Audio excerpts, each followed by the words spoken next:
La société civile est de plus en plus consciente que la bioéconomie, les usages du bois, que ce soit la construction, le mobilier ou le bois énergie, ce sont des solutions qui existent déjà, mais c'est des solutions d'avenir qu'on va continuer à devoir développer. Les gens sont déjà conscients. Il y a eu une enquête du CSA qui montre que la grande majorité des Français, plus de 90%, pensent qu'il faut développer les usages du bois. Et les Français pensent que la forêt est majoritairement bien gérée. Donc on a la confiance d'une certaine façon du grand public. On a une obligation et une responsabilité d'agir.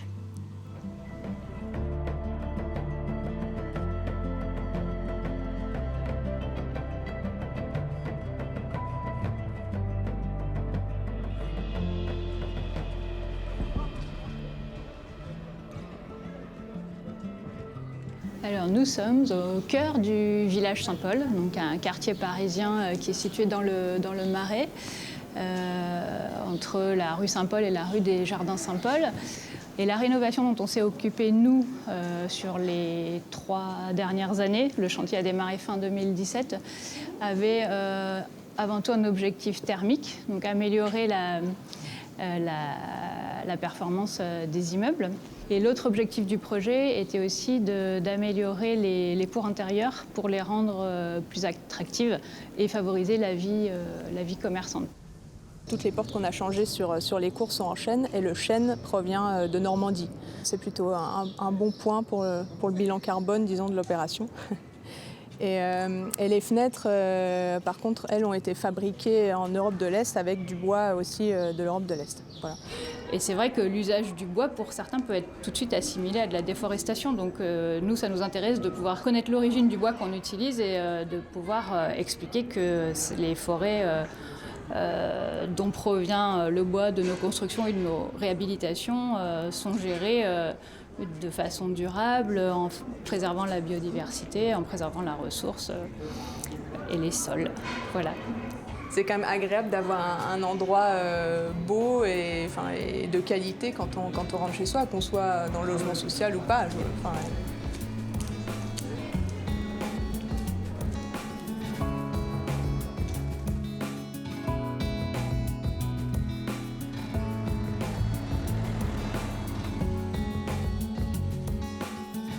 Le sapin pectiné, c'est une essence cultivée ici depuis très longtemps. Nous avons plusieurs générations de propriétaires et plusieurs générations de scieurs qui s'occupent, qui travaillent avec cette essence. Pourquoi ? Parce que le sapin pectiné sur la région est très bien installé, sur des altitudes de 900, 1000 mètres. Il y a suffisamment de pluie, de fraîcheur, d'hygrométrie pour que ce sapin puisse se développer ici, puisse se développer aussi bien. D'autres essences sont plus rapides, mais cette essence-là, elle est bien adaptée. L'intérêt du sapin pectiné, c'est que c'est une essence qui est là depuis longtemps.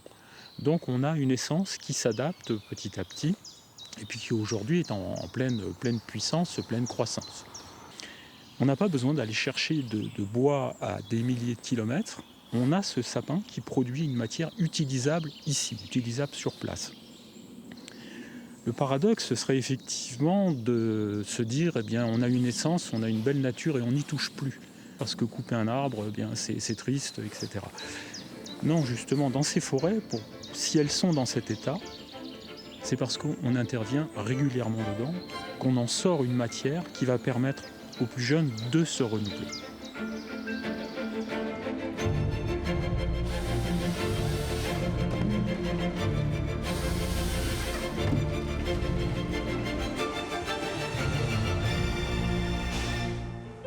On a de la chance d'être dans un bassin qui est très fourni en forêt. Donc on s'approvisionne dans un rayon moyen de 25 à 30 km autour de la scierie.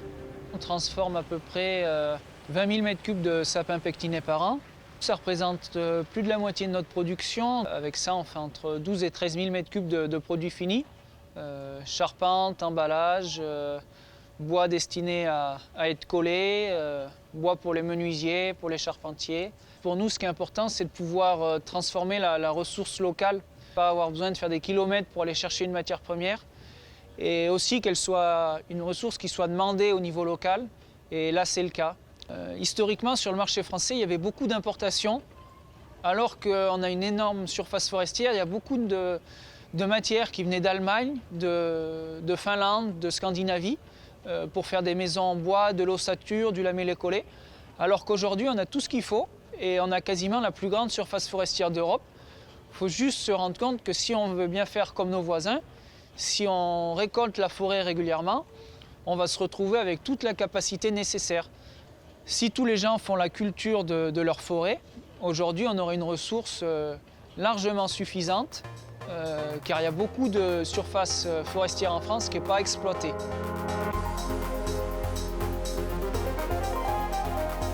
C'est un chantier qui est à 90% composé de charpente. On a en gros la partie rez-de-chaussée dalle basse qui est en béton. Et après, l'ensemble des élévations sont en mur ossature bois et en charpente bois.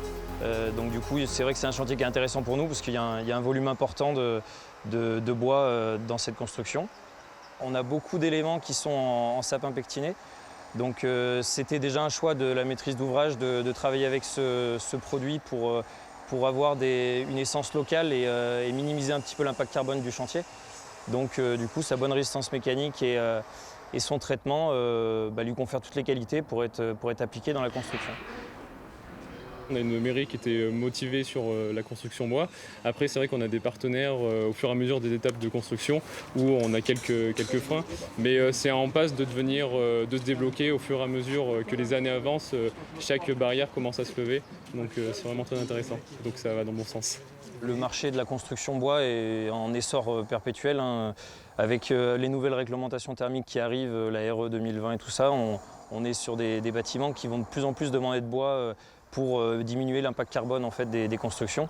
Donc c'est vraiment en plein essor et du coup le sapin pectiné entre parfaitement dans cette logique de développement de la construction bois. Après, la contrainte qu'on peut avoir, c'est vraiment actuel et très actuel même, c'est qu'en ce moment, il y a des marchés américains qui sont venus chercher les bois en Europe et à des prix plus élevés que nous, ce qu'on achète. Et donc du coup, ça crée une pénurie sur les bois d'importation qui font que les prix ont complètement flambé ces derniers temps. Mais du coup, pas sur le sapin pectiné, uniquement sur les bois du Nord en fait, d'importation. Donc du coup, ça nous incite plus à travailler sur le sapin pectiné.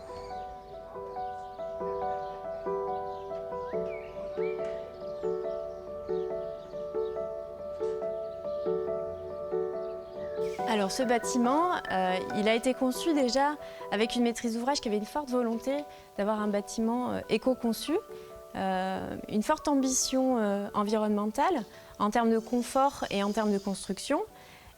Et les utilisateurs ont été associés dès le démarrage du projet à la conception.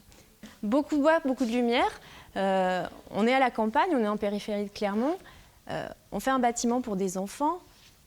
Sur les vacances scolaires, sur un temps périscolaire, l'idée c'était d'offrir à des enfants le meilleur confort dans un environnement très sain.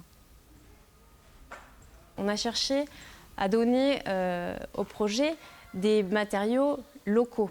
Donc pour nous, le sapin pectiné était plutôt évident puisqu'il a une couleur qui est assez claire, qui prend très bien la lumière. L'ossature bois, elle est venue de manière assez évidente parce qu'elle nous permettait aussi un gain en termes de chantier. En délai de chantier. Les murs bois sont arrivés préfabriqués d'usine, donc on a gagné du temps sur le chantier, mais on sent bien aujourd'hui que la ressource locale, elle est au cœur des préoccupations à la fois des maîtres d'ouvrage et aussi des utilisateurs et aux futurs usagers des bâtiments.